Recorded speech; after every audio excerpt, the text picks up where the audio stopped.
ભૂકા કાઢી નાખે. એટલે તો કીધું છે કે ઇતિહાસ રહ્યા માણસોના ઇતિહાસ રહ્યા, માણસના ઇતિહાસ રહ્યા. ઇતિહાસ તમે કોઈ દી એવો વાંચ્યો છે કે અમારી 7મી પેઢી અમારા બાપ દાદા ખિસ્સા કાતરું બહુ સારા થઈ ગયા, આ ગામડે ગામડે ઝપટું બોલે એની દયા છે? અથવા તો 11મી પેઢીએ અમારા બાપ દાદા એ ગુંડા હતા, હાલતા આતેડા કાઢ નાખતા હતા, એના ઇતિહાસ ન રહ્યો. ઇતિહાસ માણસના રહ્યો. કહેવાનો મારો અર્થ નિશાન ચોક માફ, પણ નતાક નીચું નિશાન. ઊંચો ન જીવી હિક તો કઈ નહીં, પણ કોકનું ભલામણ ટીકા હું કામ કરશો? સારું ન બોલતો કઈ નહીં, ખરાબ હું કામ બોલશો? મને એક જણો કે મારે સમાજ સેવા કરવી, મેં કીધું નળીમાં કોઈ નહીં, નળી નહીં એટલે સેવા શરૂ થઈ જાય તારી એમ. હે, અને બહુ સાચી વાત છે. જીવનની મારી પાસે લઈ લે. કહેવાનો મારો અર્થ દ્રષ્ટિ એ ગુજરાતી ગઝલ છે, બહુ સરસ, કે અરમાન જિંદગીના પૂરા થાય તો ઘણું છે, 2-4 કામ સારા થાય તો ઘણું છે. અને મુશ્કેલ જિંદગાની એની તો મજા છે, પણ જીગરથી જામ એનો જીરવાય તો ઘણું છે. લવલેશ મોતનો ડર મુજને નહીં સતાવે, પણ આ મહેફિલમાં ખોટ મારી વર્તાય તો ઘણું છે. અને વધુ નથી અબલખો બાકી હવે જીવનમાં, પણ ઇજ્જતનું કફન ઓઢીને મરાય તો ઘણું છે. અરમાન જિંદગીના પૂરા થાય તો ઘણું છે, અને 2-4 પણ કામ સારા થાય તો ઘણું છે. કેટલી બધી વિચાર કરજો, કવિની અદભુત કલ્પના છે. આનું નામ કવિતા કહેવાય. અમારા પ્રોગ્રામમાં હમણાં એક જણો આવ્યો તો એટલે મને કે હું એક કવિતા બોલું. મેં કીધું બોલ ને. મને કે મારી લખેલી છે. મેં કીધું તો સારું કહેવાય. એટલે કવિતા રજૂ કરી. મારું નામ કવિ જર્મન છે, પાતળો મારો બાંધો છે, બાંધામાં એ ખાંધો છે, એ જ મારે મને વાંધો છે. આ કવિતા ન કહેવાય, આ કઠણાઈ કહેવાય. આ કઠણાઈ, આ હાંધા બાંધા મૂળ એક બાજુ. હું હમણાં એક ભાઈ ને ઘરે બેસવા ગયો ને ખરેખર આખું ઘર સુનમુન થઈ ગયું. મને એમ થયું કે અજુગતું બની ગયું છે. એટલે ઘરધણીને મેં કીધું કેમ કોઈ બોલતું નથી, કઈ ગુજરી ગયું કોઈ? મને કે મારા મોટા ભાઈ નહોતા. મેં કીધું હા, કવિ થઈ ગયા, કવિ થઈ ગયા એમ. એટલે ગયા હાથમાંથી એમ. આ તાણે શાક લેવી દેતો એ નહીં લેવી દે એમ. એ કવિ ક્યાં ખબર? હાંધા બાંધા વાળા. જેમ શીતલા ફૂટી નીકળે એમ કવિતાઓ ફૂટી નીકળી ગણાય તો. અને એની તો વાતું તમે જવા દો, એવી બધી વિકૃત વાતું કરતા હોય. હું ઘણી વાર એમ કહું છું કે તાજા સુધોઈ બહુ દખ દે. તમે જુઓ, આ દેશમાં 2 રોગ લાગુ પડ્યો, એક તો ફેશનનો અને બીજો ક્રિકેટનો. ક્રિકેટમાં સમજે તો ભલે રેડિયા રાખે, પણ ન સમજે એ ટેકા દઈને બેઠા હોય એમ. અને પાછા આપણને પૂછે કેટલા રન થયા. હા, રેડિયો તારી પાસે લોહી અમારું હું કામ પી. તાજા સુધોઈ તો દખે બહુ દો. હું બોલતા આવડી ને આપણે જાય એટલે તરત જ ચોળા પીવીશું, ચોળા પીવી છે. એને એમ કે ચકલીનો સો બોલીએ એટલે સુધરેલા ગણાય એમ.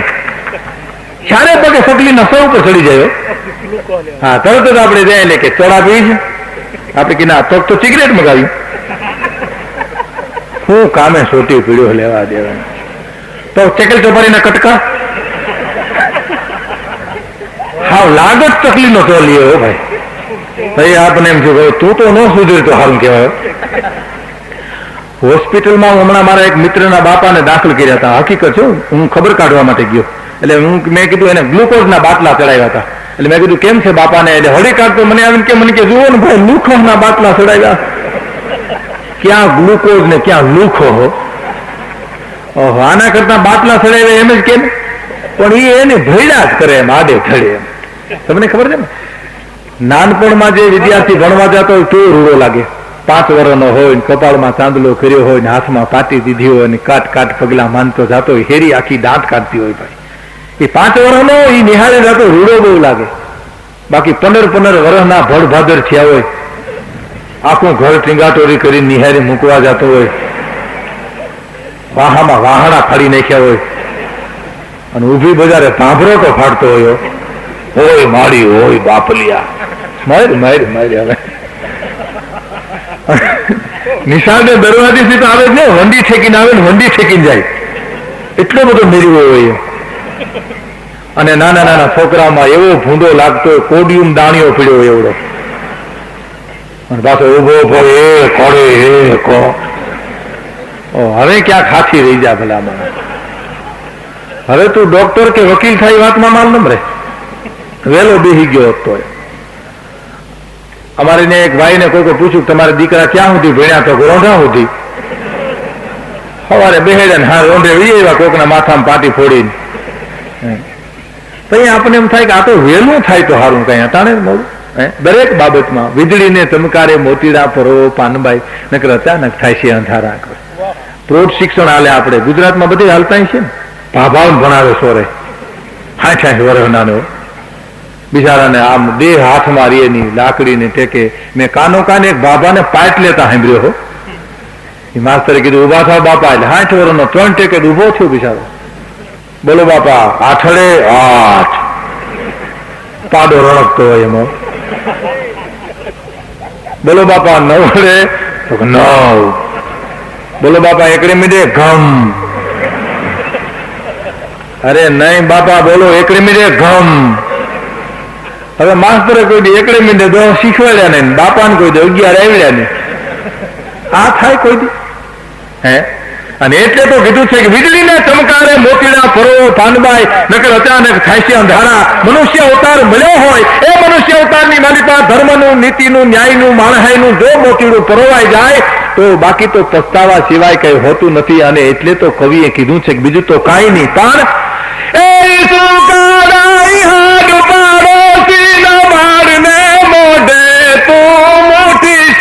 નાખતો જાજે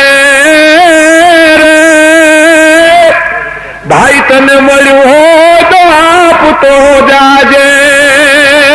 સુકાણા હાડ પાડોશીના બાળને મોઢે મુઠ્ઠી છોડી નાખતો જાજે અને તને કાંઈક મળ્યું હોય તો આપતો જાજે. શેઠ એક ગરુખામાં બેઠા હતા, માગણ માગવા આવ્યો. શેઠ બાપા દોષી હોય તો દો ને, નથી હોય જા પાછા વાળા. શેઠ દોષી ન હોય તો કાંઈ નહીં. તાજ બોયા જૂનું લુગડું હોય તો આપો ને, કે લુગડું નથી વયો જાતો. ત્રીજી વાર પાછો શેઠ દસ્યું ન હોય તો કાંઈ નહીં, લુગડું ન હોય તો કાંઈ નહીં, પેટમાં ભૂખ બહુ લાગી, રોટલાનું બટકું હોય તો આપો ને. શેઠ ખીજાણા રોટલો નથી, લુગડું નથી, દસ્યું નથી, વયો જાતો. માગણી કે તઈ તું મારે ઘરો આવેલ ને, તારી પાસે કાંઈ નથી તે હું અઘોસરીમાં હલવાનો છું. મારા બેનો મેદાનમાં આવી જા, મારે એકનું માગું તું બેયનું માગીશ ભલા મારા. એક શેઠ આ મોટરમાં એમ્પાલા ગાડીમાં આવ્યા અને આમ મંદિરે દર્શન કરવા જતા હતા. હજારોની આમ જનમેદની બે બાજુ ગોઠવાઈ ગઈ અને આમ કાટ પગથિયા ચડી મંદિરના દર્શન કરી અને પાછા વળ્યા તો આમાં મામા હાથ કરતા કરતા મોટરમાં બેસી ગયા. ઓલા ગરીબોના ટોળા હતા ને રાજી દાંત મીના કાઢવા મોટરમાં બેસી ગયા. કોકે જઈને કીધું શેઠ તમે દાન બહુ દઈ દીધું કે મેં કોઈને કાંઈ આપ્યું જ નથી. અને હવે આ ગરીબો બધા દાંત મીના કાઢવા તો કે તો બધા નાથમાં ગુદગલિયા કરતો આવતો હતો. એમ મંદિરે જઈને ગદગલિયા કરે બીજે હું ન કરે ભડના દીકરા. વિચાર તો કરો. એક જણો મંદિરે જઈને એટલે પૂજારીની ક્યાં ધર્માદાની પેટી છે તો કે હા કે આમાં રોટરીની ટિકિટ નાખો. એ કે નાખ ને લાગશે ત્યાં ધર્મશાળા બંધાવશું. એ ટિકિટ નાખ્યા પછી બોલ્યો તારીખ વહી ગઈ હોય ને અને એ વહી ગયું એટલે બીજો તરત જ આવ્યો. એને કીધું કે આ ધર્માદાની પેટી છે. બહુ સરસ પ્રસંગ છે એટલે કહું છું આ ધર્માદાની પેટી છે તો કે હા આમાં 1 રૂપિયો મારે નાખવો છે, 1 રૂપિયો મને પાછો આપશો, મારી પાસે 2 રૂપિયાની નોટ છે. પૂજારી કે ના ટ્રસ્ટીઓ પાસેની ચાવી રહી અને પૈસા પાછા ન મળે. ગામડાનો ગરીબ માણસ હતો, ઉઘાડા પગ હતા, ખંભે ખેહડી હતી, દાઢી વધી ગઈ હતી. ગામડાનો ગરીબ માણસ એટલું બોલ્યો પૂજારી 1 રૂપિયો એટલા માટે મારે પાછો જોઈ છે કે અહીંથી મારા ગામડાની ટિકિટ બસની 1 રૂપિયો છે. જો તમે 1 રૂપિયો આપો તો હું બસમાં બેસી જાઉં, નકર મારે હાલીને જવું પડશે. કે રૂપિયો પાછો ન મળે. નહીં તો ના તો આ 2 રૂપિયાની નોટ પરમાત્માની સંપત્તિ પરમાત્માને મુબારક કરીને ખંભે ખેહડી નાખી અને હાલી નીકળ્યો. વિચાર કરો પરમાત્મા કેવો રાજી થયો છે. પરમાત્મા વિચાર કરે છે કે મારા સર્જન કરેલા મારા એ કોઈ મંદિરે આવીને 2 હાથ જોડીને મને એમ નથી કીધું ભણના દીકરાએ કે તે દીધું બરાબર અમને સંતોષ છે. 5 या 25 50 કઉ પાવે તબ 100 और 200 और 500 मंगाई गो. 500 1000 10,000 मिल जावे तो लाखन की बात में ध्यान जो लगाई गो. लक्षी करोड़ पावे तो अरबे खरबे मागे धन. आ लालच अधिक से अधिक दिल लाई गयो. कवि किशन भनंतवारे जाने रे जान जन संतोष बिना ही तेरो कैसो दुख जाई गयो. જ્યાં સુધી તને સંતોષ નથી. ઘણા એને આપણે પૂછીએ કેમ છો બાપા મજામાં તો બસ કાંઠે બેઠા પણ કોકને ધક્કા મારવા 20 વર્ષના ઉડાડીને બેઠો હોય પોતે પાછો.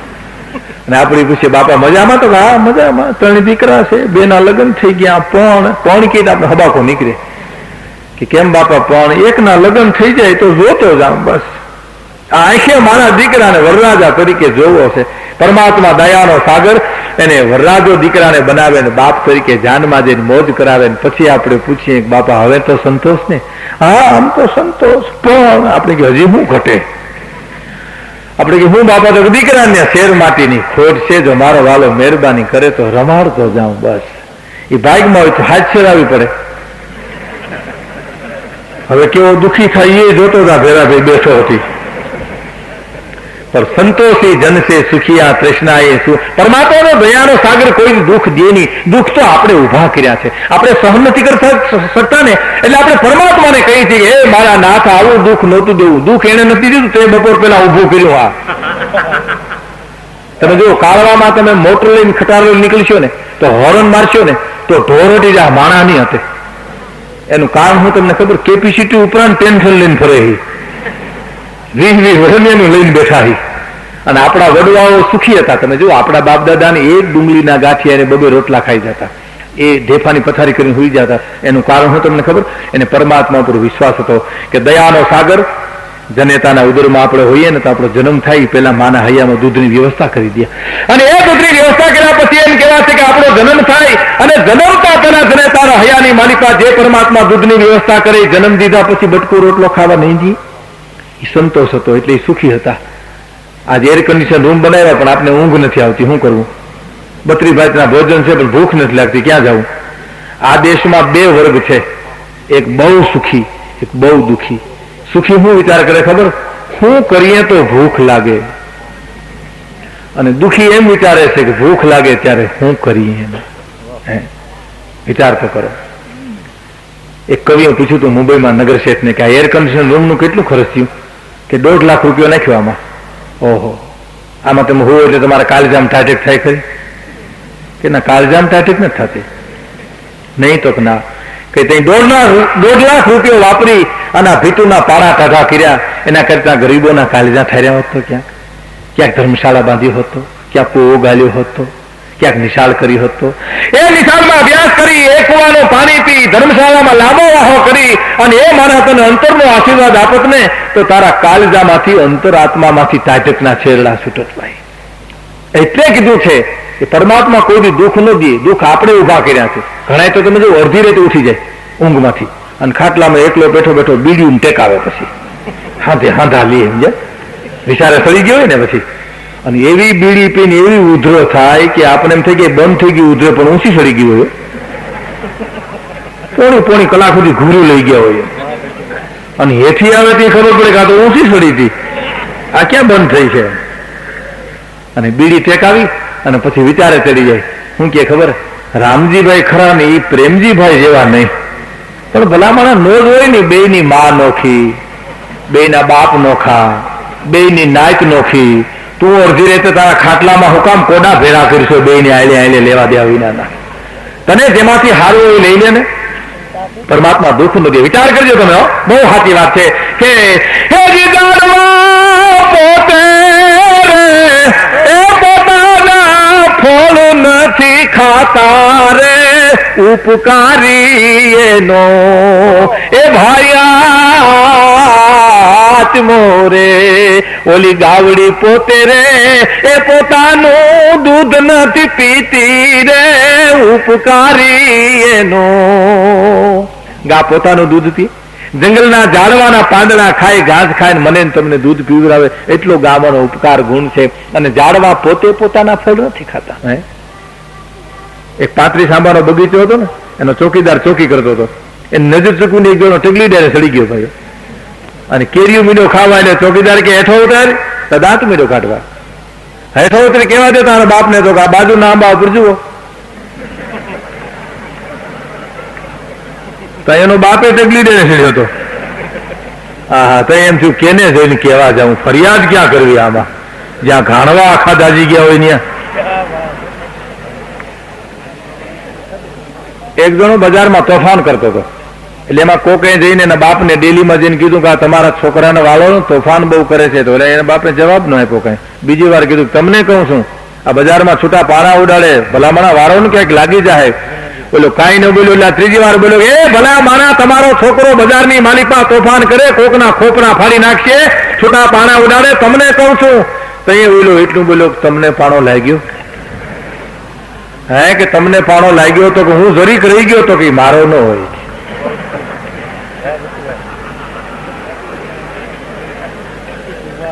જરીક રહી જાય અમારા ન હોય, ખોપરા ફાડી નાખે એ ભાઈડા ના હોય. વિચાર કરો કે આપણે એમ થાય ને કે આખો ઘાણો દાજી ગયો ને ક્યાં કરવું ફરિયાદ.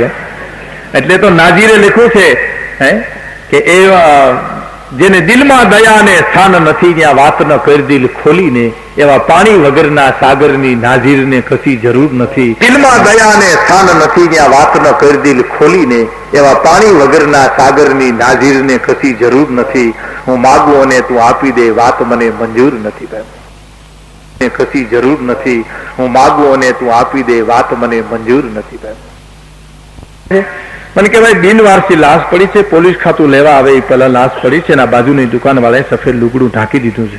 મેં કીધું આની ઉપર રૂપિયા કેમ બધા નાખે છે? મને કે અમારે મુંબઈનો એક રિવાજ છે, મયતની ઇજ્જત કરે છે. હે મયતની ઇજ્જત કરે છે. મને કે ગુજરાતી લાગો છો? મેં કીધું આ સૌરાષ્ટ્રમાંથી આવીએ છીએ. એ ગુજરાતી હતો એ માણસ. મને કે એક વાત કરું? મેં કીધું બોલો ને. ખરેખર એને મને જે શબ્દો કીધા એ જ હું તમને રજૂ કરું છું. મને કે આ મયતની ઉપર પૈસા જોયા તમે? મેં કીધું અઢળક પૈસો પડ્યો છે, રૂપિયો ઢગલો પડ્યો. આ માણસ મને કે જીવતો હતો ને અને આ બજારમાં માગવા નીકળતો હતો ત્યારે એને કોઈ દોષ્યું નહોતું આપતું મને. અને હવે પૈસાનો ઢગલો જુઓ. મને અબુ શેખાણીની ગઝલ યાદ આવી હતી કે જરૂર છે જેના જીવતરની એને કોઈ જીવવા નથી દેતા, અને જીવે છે મોતના વાંકે એને કોઈ મરવા નથી દેતા. વિચાર તો કરો કે જરૂર છે જેના જીવતરની એને કોઈ જીવવા નથી દેતા, અને જીવે છે મોતના વાંકે એને કોઈ મરવા નથી દેતા. અને ધરાયેલાના મોઢામાં પરાણે કોળિયા દે છે, અને ભૂખાને કાજ વાસી પાત પણ વધવા નથી દેતા. અને સુખડને ઘી થકી બળતા શબો ધનવાનના મોઘા, પણ ગરીબની લાશ પર પૂરું કફન ચડવા નથી દેતા. જરૂર છે જેના જીવતરની એને કોઈ જીવવા નથી દેતા, અને જીવે છે મોતના વાંકે એને કોઈ મરવા નથી દેતા. વિચાર કરજો. કહેવાનો મારો અર્થ એ છે કે કેને કેવા જઈને જવું. વિજ્ઞાને એટલો બધો વિકાસ કર્યો કે રૂપિયા વધી ગયા તો બેંકમાં મૂકી શકો છો, દાગીના વધી ગયા તો ખાના ખોલાવી જમા કરાવી શકો છો, પણ વર્તમાન કાળમાં એક જ વાતની માણાને મૂંઝવણ છે કે વાત મૂકવાના ઠેકાણા નથી. અંતરના ઉનાળની ક્યાં જઈને કરવી ભાઈ. કહેવાનો મારો અર્થ પરમાત્મા દુઃખ નો દિયો, પરમાત્માની અદભુત રચના છે. એક જણો મને કે ભીખુદાન ભગવાને કાન હું કામ દીધા છે? મેં કીધું સાંભળવા માટે. મને કે તો નીકળ્યા કાણા દીધા તો ન સાંભળા. આ હું કામ લોસા સોટાડ્યા હવા હાલે મને કે બાજુમાં. હું કામે મને કે સોટાડ્યા લોસા હવા હાલે. ઘણા મને કે જન્મથી ઓછ ન હોય ત્યાં સોટાડી દીધો તો આ માલ.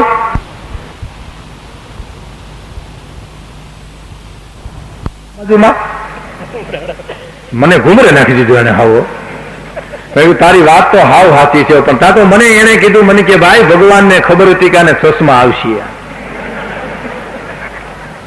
કરો જે વિચાર શું થાય સહમાનું.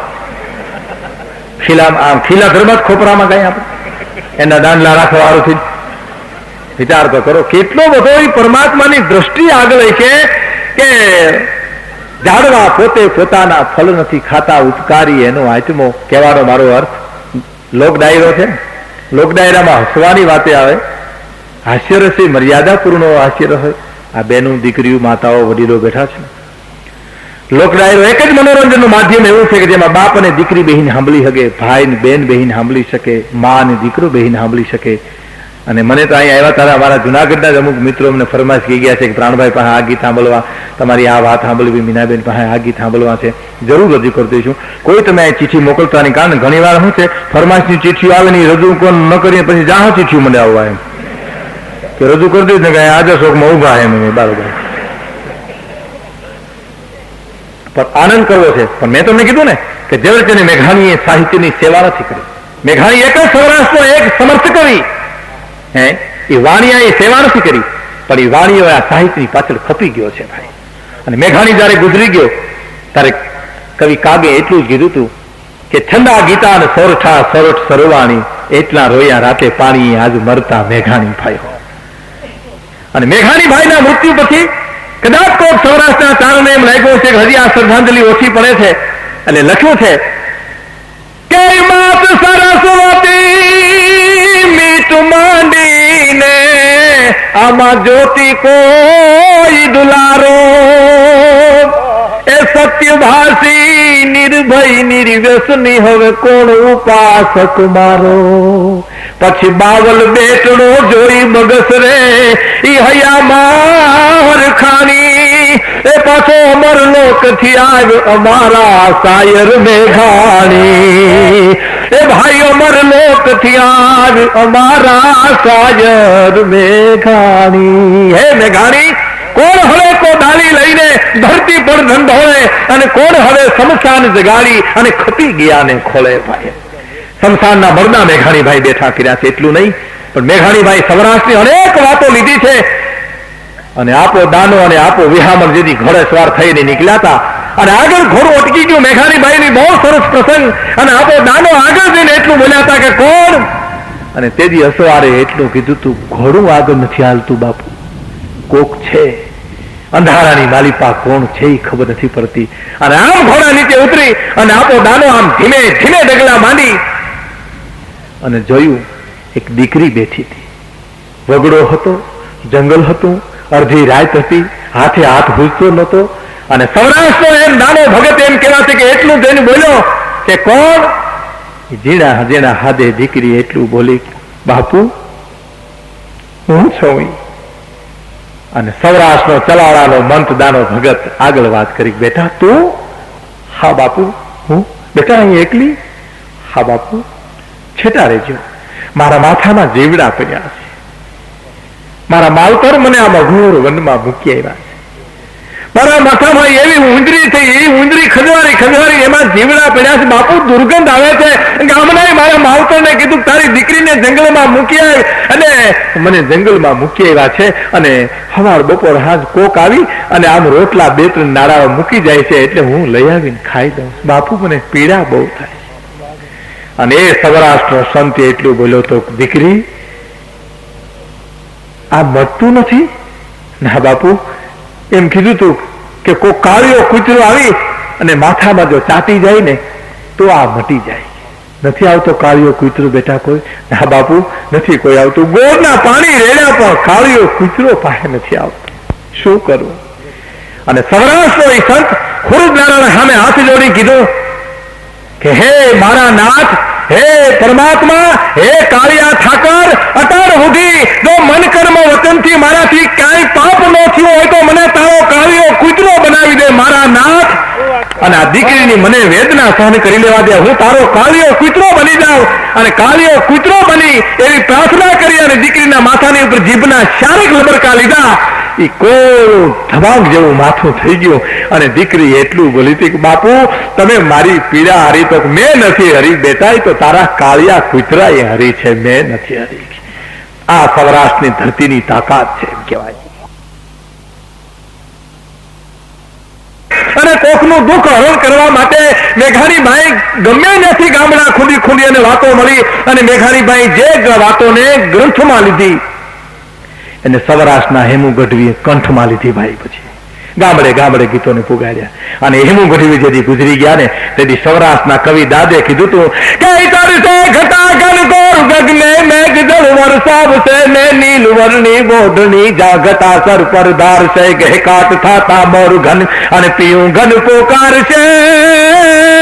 તે વખત ના ગુજરાત ને બોલ યાદ હેમુ આવશે, તે વખત ના ગુજરાત ને બોલ યાદ હેમુ આવશે. ચડશે ઘટા ઘન ઘોર ગગને મેઘ જળ વરસાવશે. હેમુભાઈના જીવનની એક સત્ય ઘટનાનો પ્રસંગ યાદ આવ્યો એટલે કહી દઉં છું. 1961 ની માલિપા, શિહોરની માલિપા હેમુભાઈનો પ્રોગ્રામ પંદર ગામનું મારા એમ કહેવાય છે કે હેમુ ગઢવીને સાંભળવા આવ્યો હતો.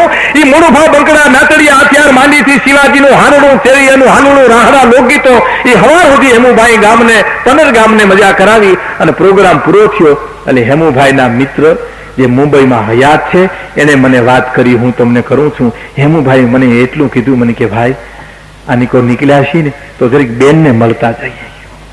એ કે મને ખબર હતી કે હેમુભાઈની કોઈ બેન આ બાજુ હાહરે નથી, પણ છતાં કોઈ કાકાની મામાની દીકરી છે ને તો મળતા જઈએ. એટલે અમે ધસાની પાસે ગામના પાદરમાં બસમાં ઉતર્યા. એટલે મેં હેમુભાઈને કીધું કે બેનનું ગામ આવી ગયું. હેમુભાઈ કે ના, હજી આગળ છે. 5 કિલોમીટર આગળ હાલ્યા ને નાનકડા નેહડા જેવું ગામડું આવ્યું. એ ગામના પાદરમાં જઈ અને બેઠેલા ડાયરાને હેમુભાઈ એટલું પૂછ્યું કે ભાઈ અહીં કોઈક ધની બેન રહે છે ને? હા. તમારે હગા થાવ? હા, મારી બેન થાય, હું એનો ભાઈ થાઉં. કે હા ધનીબેન અમારા ગામમાં રહે છે, કોઈ ગરીબ બાઈ છે ને બરગામથી રહેવા માટે આવી છે, અને છોકરા અહીંયા હતા, મહેમાન ને ધનીબેન ને ઘરે મૂકી આવી. એ કે છોકરો અમારી આગળ થયો અને હું ને હેમુભાઈ એની વાહે હાલ્યા જતા હતા. એ તૂટલ ડેલી આવી, દરવાજા તૂટી ગયા હતા, ફળિયામાં પગ મૂકી, ઓહરીમાં ગયા, અડધા પડાલમાં નળિયા હતા, અડધા નહોતા. છોકરા રમતા હતા. એ છોકરાને હેમુભાઈ એટલું કીધું, બેટા તારી માં ક્યાં છે? કે એ મારી માં ઓરડામાં રહી. કીધું માં કોઈક મહેમાન આવ્યું. એ ધનીબાઈ ભાઈતે ભાઈતે થીગડા માર્યા હતા. એવી ગરીબ બાઈ બારી નીકળીને એટલું બોલી, આવો બાપા. એ ખાટલો ઢાળ્યો, ગોદડું પાથર્યું, ચા પાણી કરી અને હેમુભાઈ એટલું બોલ્યા હતા, બેન અટાણે તો એટલા રૂપિયા મારી પાસે છે, પણ વિશેષ સગવડતા થાય ત્યારે પાછો મોકલી દઈશ. એમ કરીને બાઈ દુખણા લીધા. એ કે હું ને હેમુભાઈ પાછા ત્યાંથી વળ્યા. પણ હું હજી વિચાર કરીને હેમુભાઈ ને પૂછું તા હેમુભાઈ કે મને કીધું કે કા મિત્ર મૂંઝવણમાં પડી ગયો ને, તને ખબર નથી કે આ કોણ છે? તો કે હા, હું તમને પૂછવાનો હતો કે આ કોણ? હેમુભાઈ કે આને હું નથી ઓળખતો. હું નથી ઓળખતો. તઈએ કે રેડિયો ઉપર મારા લોકગીતો આવે ને એમાં છોકરા બાઈ ને પૂછતા કે માં કોણ ગાય? એટલે મા એમ કે બેટા તારે હેમુ મામા ગાય છે. એ ગામડા ગામની માલિપાનો ધણી ગુજરી ગયો, બાઈ વિધવા થઈ, નાના છોકરા લઈને ગામ છોડવું પડ્યું. આ ગામમાં રહેવા આવ્યા. હવે એના મોટા દીકરાએ ત્રાંગા બાંગા અક્ષરથી રેડિયો સ્ટેશન ઉપર મને પોસ્ટકાર્ડ લખ્યો કે હેમુ મામાને માલુમ થાય કે મારો બાપ મરી ગયો છે, અમે નાના ભારું છે, મારી મા મજૂરી કરે છે, કંઈક સગવડતા થાય તો મને મોકલી દેજો. એટલે મને તારા પ્રોગ્રામના પૈસા મળ્યા એટલે મેં એને આપી દીધા. હું છોકરાનો મામો અને હવે તું મારો મામો થાન રાજકોટ સુધી ટિકિટ કપાવી લે આપણા 2 જણાની. એમ કેવા છે કે ચડશે ઘટા ઘન ઘોર ગગને મેઘ જલ વરસાવશે, અને નીલ વર્ણી ઓઢણી જા ઘટા સર પર ધારશે, ગેહકાટ ખાતા મોર ઘન અને પીયું ઘન પોકારશે, તે વખત આ ગુજરાતને ઓલો યાદ હેમુ આવશે. સાંભળનાર સમજદાર વર્ગ છે એટલે કવિ કલાકારને બોલવાની મજા આવે. એક ગઝલ છે ગુજરાતી કે ન જાણે કોઈ એ રીતે બીજાને છેતરી જાણું, અજબ ચાલાક બુદ્ધિનું મને ડાપણ નથી જોતું. હોય કોઈ ટાઈટથી ઠરતા તો એનું અંગ ઢાંકી દો, નકામાં મૃત શરીર પાછળ મને ખાપણ નથી જોતું. જીવિતને રાંધી ખાવાને મળતું નથી જ્યાં ઈંધણ, તો મરેલા પાસ ખડકાતું મને બળતણ નથી જોતું. અને હું તમને રૂડું મનાવવા માટે નથી કહેતો, પણ કવિતાના મરમ સમજીને કોઈ દાદ દેનારા એવી બેકદર મહેફિલનું મને આમંત્રણ નથી જોતું. ગાયકના કંઠમાંથી સારો સુર નીકળે, સારો શબ્દ નીકળે, તમારા તરફથી દાદ ન મળે ને તો અમને દુઃખ બહુ થાય. 2 વ્યક્તિ અમારા દુશ્મન છે, 2. એક સમજે છે ને દાદ નથી દેતો ઈ, અને એક નથી સમજતો પડકારા કરે ઈ. વાહ ભાઈ વાહ, કાંઈ સમજે નહીં હોય. 2 વ્યક્તિ અમારા દુશ્મન. અને સાંભળનાર છે ને ઘણા આજે સાંભળતા નથી. લ્યો આપણે કઈ 100 મારી તો કે જગજુની, આપણે કઈ ગઢ જૂનો તો કે ગિરનાર, પણ કાં ગાન કાં ગાવા દો કટકુંડીના ઠલિયો જે મારો હારે હું છૂટ્યો. પણ કહેવાનો મારો અર્થ, દૂર નગરી બડી દૂર નગરી કેસે આવું મેં, આ હું આ વિશ્વમાં ખારીસિંગ ફરે છે. હા બે જાઓ. હા બા જમાવી દે. બાઇકમાં હશે ત્યાં આવશે કોક. હા પણ એનો રાગ નથી ને, અમે અહીં થોડો ખોલ્યો, એને ત્યાં ખોલ્યો. આ તારું આમ બહુ ડિસ્ટર્બ થાય શું કરતા છંદ ગાય તો બરોબર છે, તમારી પાસે ખારી સિંગ ખાવા આવે, પણ તાણે શું કામ ન ખાવા? હા કહેવાનો મારો અર્થ એ હતો, આમાં અમારું સંકલન તૂટી જાય. વાતો છે ને આમાં એવું છે, અમે તમારા મૂડમાં ગાતા હોય, અમારા મૂડમાં નહીં. આમાં 50% મિત્રો એવા બેઠા છે અને ખાલી નવું ગીતો, નવા ભજનો, નવું સાહિત્ય સાંભળવું છે. 50% એવા બેઠા છે કે જેને હાવ ખાતરી બંધ માલ સ્વીકારવો છે. નવા માલ મજા ન આવે એમ. એટલે નવાજીનું 2 ભેળું કરી અમારે તમને આનંદ કરાવવાનો રહે. પહેલી વાત તો એ એટલે અમારે વચ્ચે જો કે આ તો બહુ શાંતિ છે, નિરવ, એમાં કોઈ સવાલ નથી, પણ હું તમને એ કહેતો હતો કે સારો સમજદાર વર્ગ હોય તો કવિ કલાકારને બોલવાની મજા આવે. कैसे आऊं मैं कन्हैया तेरी गोकुल नगरी, બહુ સારી ભજન પ્રાણભાઈ ગાયું. એમાં એક કડી મને બહુ ગમી કે સખી સંગ આવું કાના શરમ મોહે લાગે, અને અકેલી આવું તો ભૂલ જાઉં ડગરી, कैसे आऊं मैं कन्हैया तेरी गोकुल नगरी. મીરાબાઈની રચના તો તમે જુઓ, અદભુત છે. એક સિતાર વાળો સિતાર મજાનો વગાડતો હતો, આમાં માંગલી ફેરવે અને જમાવે. એમાં એકવાર એની પત્ની એટલું કીધું કે બીજા સિતાર વગાડે છે એ તો તાર ઉપર આમાં માંગણી ફેરવે છે અને તમે તાર ઉપર આંગળી દબાવી હું બેઠા કહ્યું નાખ. સિતાર વાળા એક સુંદર જવાબ આપ્યો તો બીજા તાર ગોતે છે મને જડી ગયો છે. હે